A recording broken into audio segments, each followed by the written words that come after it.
ข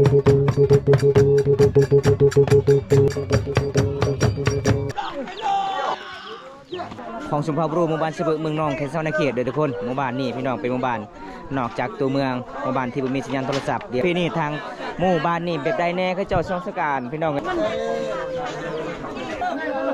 ตายได้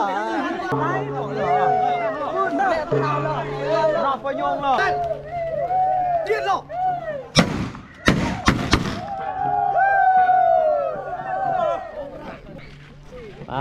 โคลายเลยสบาย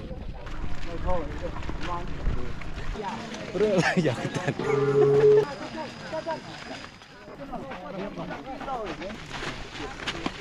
เพื่อสิฮอดบนจุดหมายครับไม่เรื่องง่ายเลยทุกคนเลย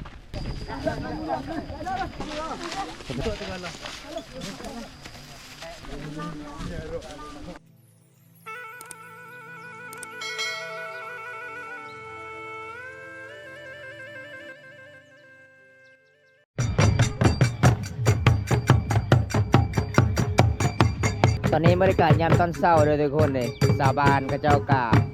สิบตีเต็มเมื่อคืนนี่พี่น้องอันนี้เป็นมื้อสุดท้ายกระเจ้ากาสิเริ่มทำพิธีตอนเช้ากระเจ้ากาสิเกียมไปส่งสการแล้วทุกคน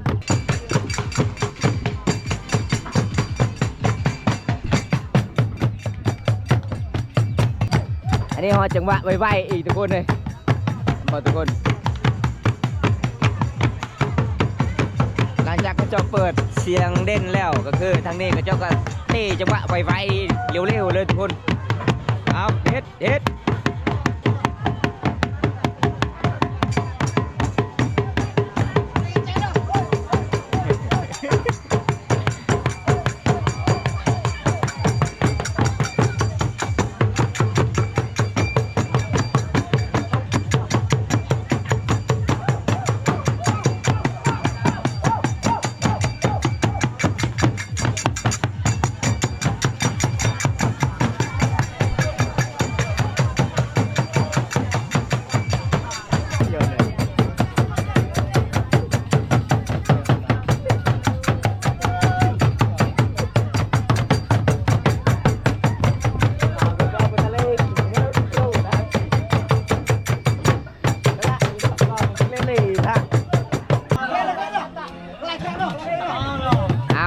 บัดนี้ทุกคนตอนนี้เป็นมื้อสุดท้ายแล้วเด้อพี่น้องเป็นมื้อสุดท้ายชาวบ้านเราเป็นความสามัคคีกับเจ้ากามาตีกลองบางคนกับมาควันระวงบางคนกับเปิดเสียงเขียงพี่น้องอันนี้ก็เป็นพี่น้องคนที่จากไปเจ้าต้องเข้าเจ้านี่ทุกคนเฮ็ด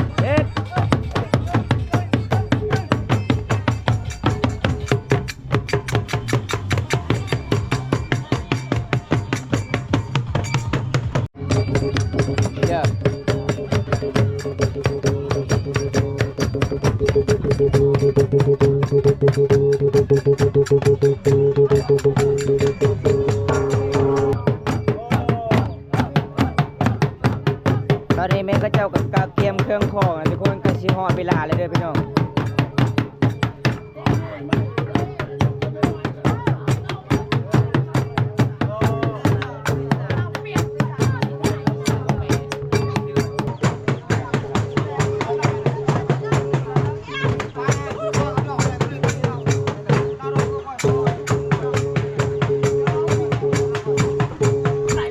ผู้สาวกับเย็นเหล่าให้ว่าวัยรุ่นเด้อทุกคนสนุก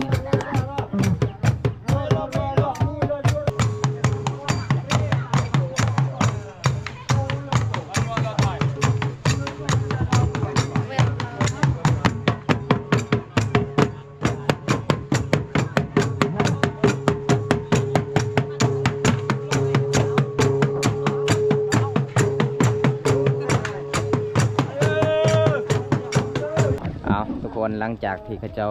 ตีกองตีของสำเร็จอันนี้แม่งเขาเจ้ากัสิสูตรแบบตระกูลหมอบอกคนที่จากไปเมื่อนี้กับแบบเฮากัสิไปส่งแล้วทุกคนเลยใกล้สิหอดเวลาเป็นมื้อสุดท้ายแล้วพี่น้องบางคนบ่เข้าใจว่าเป็นหยังเนาะประเพณีเคสนวสุภาพมังกรเวลาเขาเจ้าจับปลากัน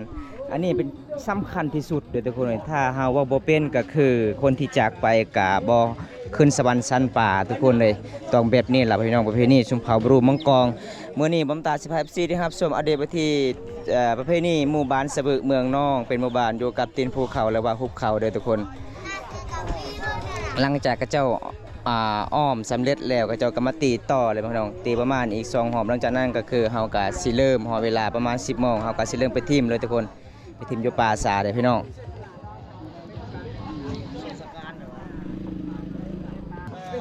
ความเชื่อของชมเผ่าบรูมังกรเลยทุกคนบางคนบอกเข้าใจว่าประเพณีมันบ่สำคัญมันก็สำคัญเลยทุกคนแต่เฮาปฏิบัติบ่ได้ก็คือคนที่จากไปก็บ่ฮอดบ่ได้ขึ้นสวรรค์ชั้นผ่าบ่ได้วิญญาณก็คือยังบ่ออกจากเขื่อนทุกคนเลย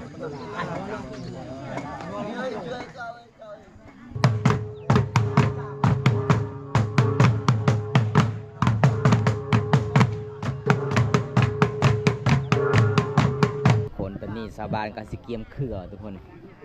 เห็นบ่เขาเจ้าก็สิเกียมเขาเจ้าก็สิมาหาส่วนตระกูลหมอเพิ่นก็สิสูตรต่อทุกคนเป็นหอบสุดท้ายเลยทุกคนเลย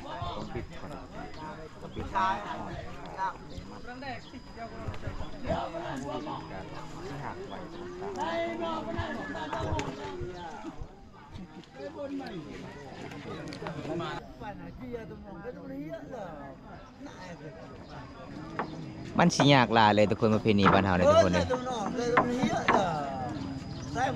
ตอนนี้ก็หอยเวลาแล้วประมาณ 10 โมงทุกคนเฮากะเกียมทาง3 หมู่บ้านกะเกียมส่วนเครือหรือว่าทรายเขาเจ้ากะเกียมกะสิมัดลงหลังจากนั้นชาวบ้านก็มาหาไปส่งอยู่ป่าสาทุกคนมันเป็นตามความเชื่อประเพณีชนเผ่าบรูมังกรหมู่บ้านนี่ก็คือหมู่บ้านสะบึกเป็นหมู่บ้านอยู่กับตีนภูเขาเป็นหมู่บ้านนอกจากตัวเมืองหมู่บ้านที่บ่มีสัญญาณโทรศัพท์ทุกคนถ้าผู้ใดจากไปก็คือต้องไปพังอย่างเดียวบ้านเฮาบ่ได้เผาเด้อพี่น้องหลายคนถามว่าเป็นอย่างบ้านชนบทชนเผ่ามังกรนี่คือบ่ได้เผากับบ้านเฮาแบบบ่ได้เผาทุกคนมันเป็นแบบนี้ตลอดเลยเวลาเฮาจากไปเด้อทุกคนเวลาเฮาขุดคุ้มเฮาก็บ่ได้เสียงไข่ขุดไปเลยถ้าบ่ได้ครอบครัวหลังเฮือนหลังนี้เสียชีวิตเขาเจ้าต้องเอาไว้โฮมติดกันเป็นตามประเพณีบ้านเฮาแต่ละครอบครัวไผแต่ละครอบครัวมันนะพี่น้องเขาเจ้าก็มาหมายเป็นเขตพี่น้องCười, nãy là nãy giờ con tới là tới đi à ít tao chớ vậy đi ơi một lại biết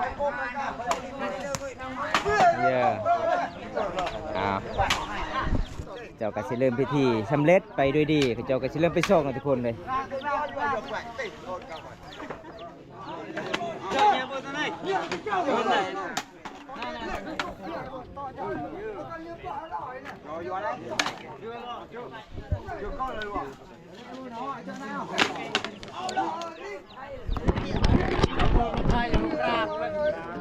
ห้ามเอาเนาะมีแต่ห้ามเนาะ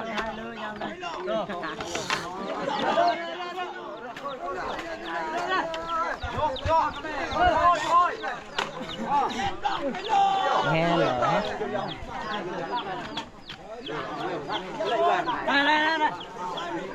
เอา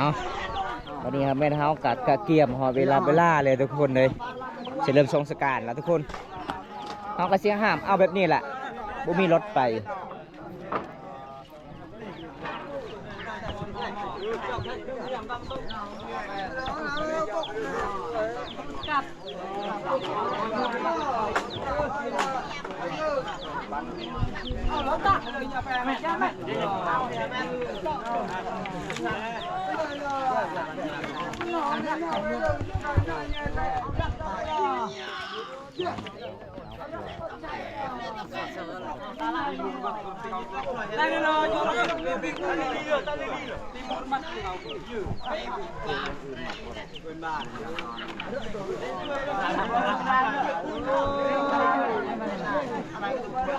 ta lời chưa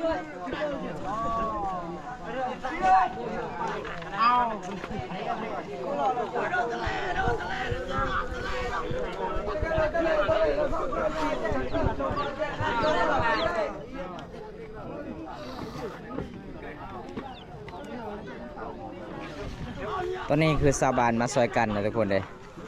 เอาเครือแล้วก็มามัดให้เป็นระเบียบเรียบร้อยถ้าเฮามัดถ้าโล่งตกเฮียก็คือบ่ได้อีกพี่น้องพี่นี่บ้านเฮามันยังบ่มีอีกนี่คือแล้วนี่ทุกคนเฮาต้องมัด ให้เป็นระเบียบเรียบร้อยทั้งสามหมู่บ้านเป็นความสามัคคีซอยกันเล็กๆน้อยๆแล้วทุกคนเลยเอาเครือไม้มามัด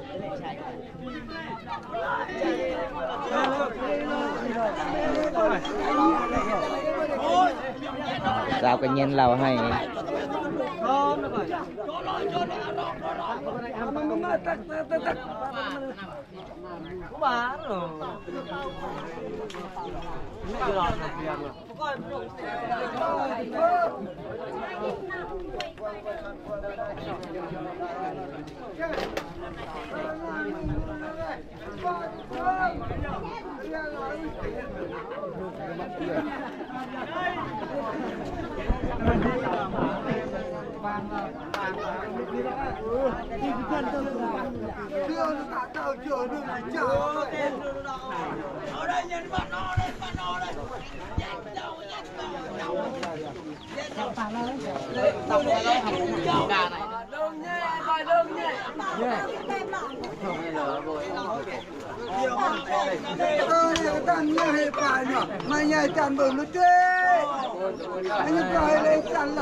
มาปอนยุ่งจ้า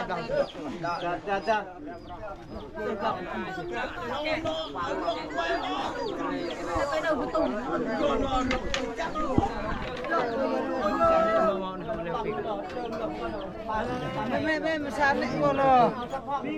มาสานนี่เนาะวันนั้นนึกมาแม่พ่อไปปล่อยเลยเด้อคุณล่ะจิอ๋อจะปล่อยเด้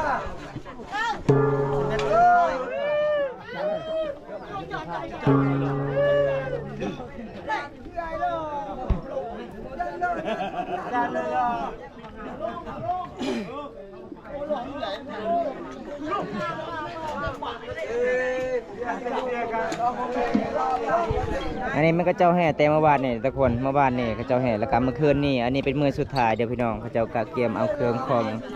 เริ่มไปซองเริ่มไปทิมหรือว่าลงไปซองสการของชุมพรบรูหมู่บ้านสะบึกเมืองนองแค่เซาในเขตเด้อทุกคนหมู่บ้านนี่พี่น้องเป็นหมู่บ้านนอกจากตัวเมืองหมู่บ้านที่บ่มีสัญญาณโทรศัพท์เดียวเฮากะสิพาทุกคนแล้วก็ FC ในประเทศและต่างประเทศไปซองสการนํกันทุกคนไปเบิ่งประเพณีทางหมู่บ้านนี่แบบใดแน่เขาเจ้าซองสการพี่น้องเอ้ยแบบความเชื่อของชุมพรบรูแตกต่างกันแต่ละชนเผ่ามันบ่คือกันเด้อทุกคนส่วนผู้สาวเขาเจ้ากะกัดยินเหล่าให้สาวนุ่มที่กำลังกะเกียมเครื่องคองเอาลง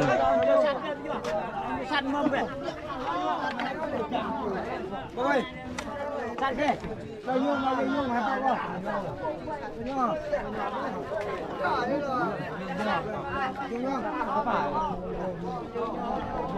รื่องเลยได้ตัวเปลี่ยนมาเลยได้ยาวมาเลยมาสิได้เออเป็นมาแล้วเข้า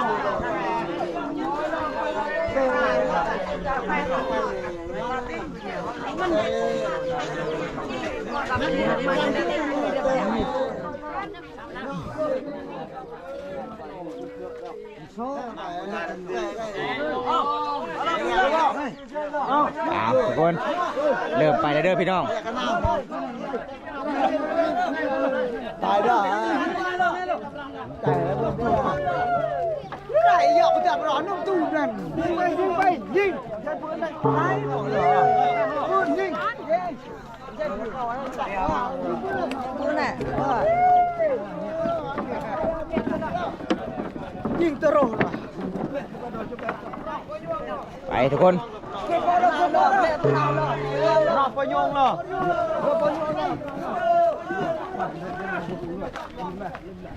โอ้ยนั่นเย็นหรอ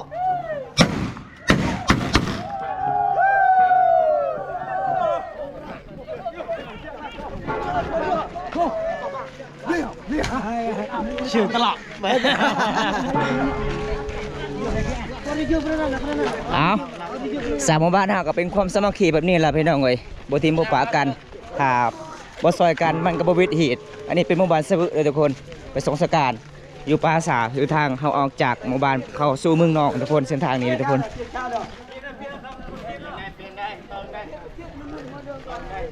พอยังวางเลย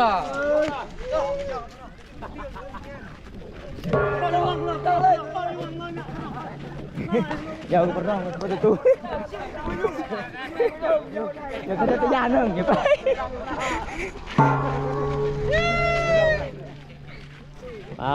โคลายเลยสบาย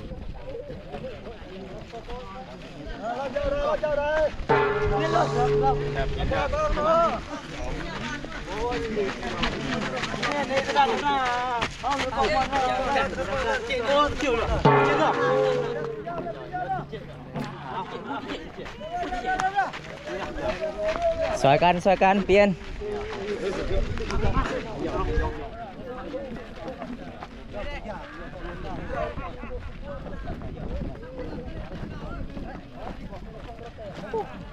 แสดงว่าหมู่บ้านนี้ก็เป็นความสามัคคีเลยทุกคน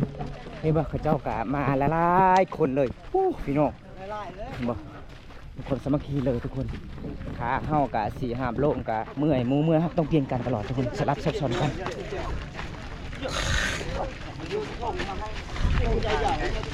ส่วนที่น้ำผาไปทางก็จะเป็นเจ้าตีขอกไปก่อนไปถึงจุดปราสาทก็ไม่เรื่องงานเลยพี่น้องเลยจันเลย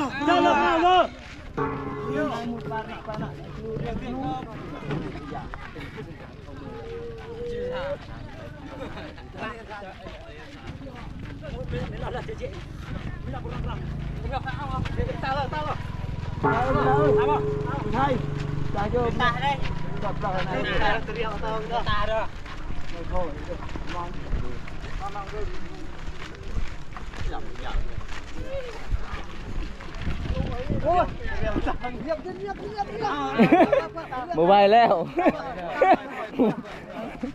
บ่ไหวแล้วเพิ่นว่าบ่ไหวเอาโอ้โหไปกล้วยเลย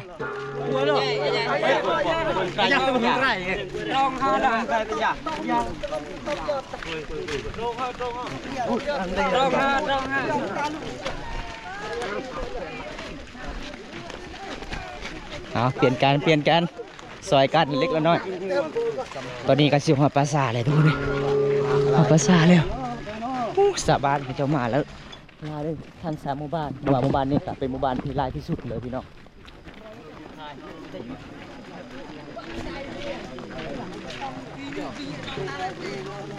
อยากกัน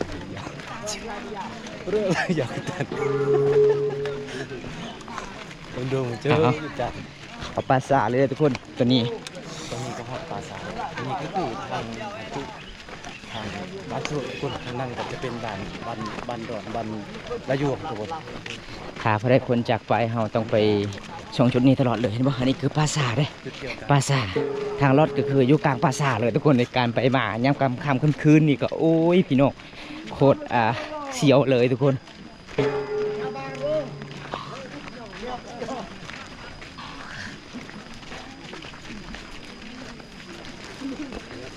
ชาวบ้านคนตายเลย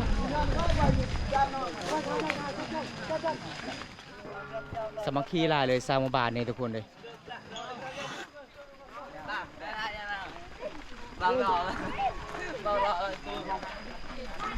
ไปนำกันเลยพี่น้อง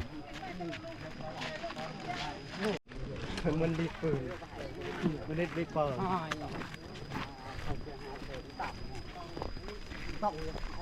เอากระโดดก่อนมาหน่อยมึงเอา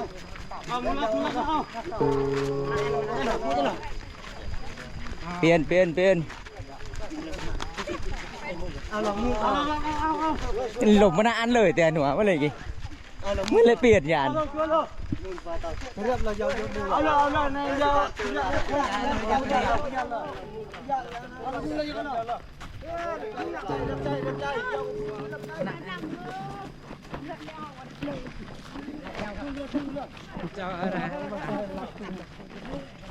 เ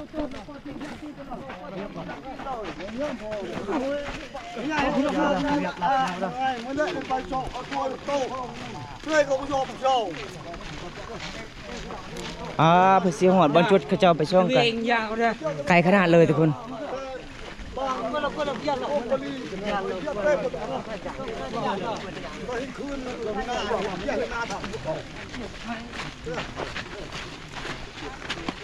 เพื่อสีหอดบอลจุดไม้กับไม่เรื่องง่ายเลยทุกคนเลยตอนนี้หอยย่างกับประมาณลักหนึ่งแล้วทุกคนเมื่อย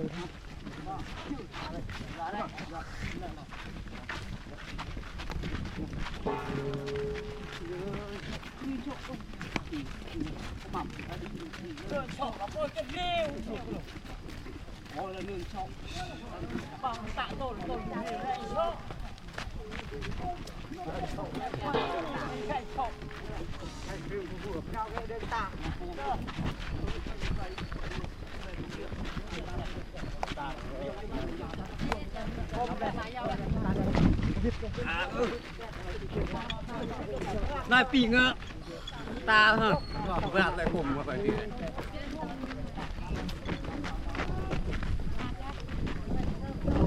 เอาผู้สาวยันเราให้กินโลดเพิ่มพลัง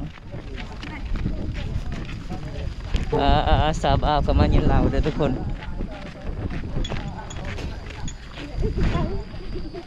อันนี้คือสำหรับให้ของสาวบ้านเขาเจ้าปลูกข้าวปลูกมันสำปะหลังทุกคนเห็นบ่หมู่บ้านนี้ส่วนแรกเขาเจ้าเฮ็ดให้เฮ็ดสวนต้องออมหัวไปพร้อมนะทุกคนแล้วเขาเจ้ากับบ่ได้เฮ็ดคือทางติดกับเมืองนอกเวลาเฮ็ดให้สวนนี้บ่ต้องเฮ็ดหัวเขตนี้ยังอุดมสมบูรณ์พี่น้องเขาเจ้ายังเฮ็ดหัวแบบตามประเพณีเลยทุกคนตอนนี้ก็คือหอจุดหมายเลยเด้อทุกคนหอจุดหมายบ่เขาเจ้าก็สิเข้าปราสาทเลยทุกคนจะมูตัวกันล่ะสาบ้านเจ้ามาหลายคนเลยทุกคน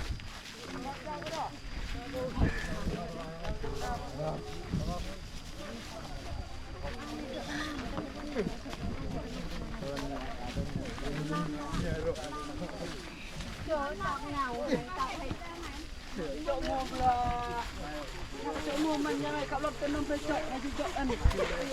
เขาไอ้เจาะก็ลุ้นนั่นแหละไปทุกคนเข้าไปเบิ้งประเพณีทางนี้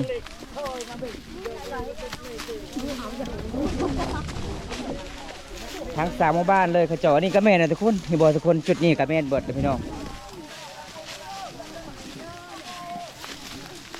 อันนี้คือลานของคนที่จากไปเพิ่นก็ไปส่งเบิดทุกคน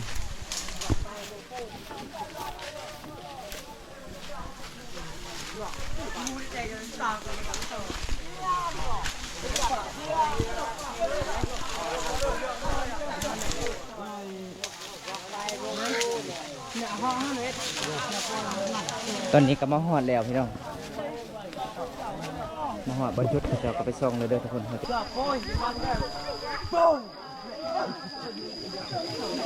เฮ้ยจะปั่นมันยังต่างจะปั่นทางตามาปั่นมือปั่นมือบ้านลู่เตะกูเหรอลู่เสียลู่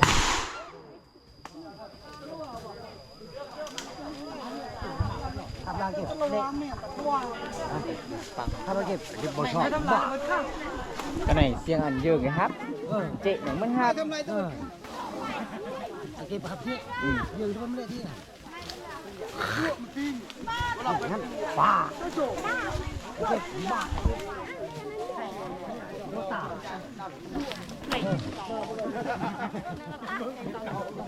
ก็นอนอยู่นะมาดูตาไปเลย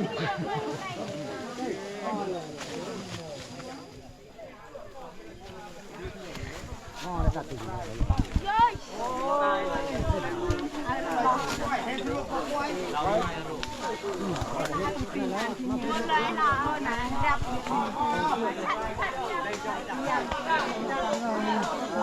เอาทุกคนจะใหญ่จังใดบอมตากาสิปิดคลิปไปสมีก่อนพี่น้องวันนี้ก็คือบอมตากาสิบายที่ครับชมอัปเดต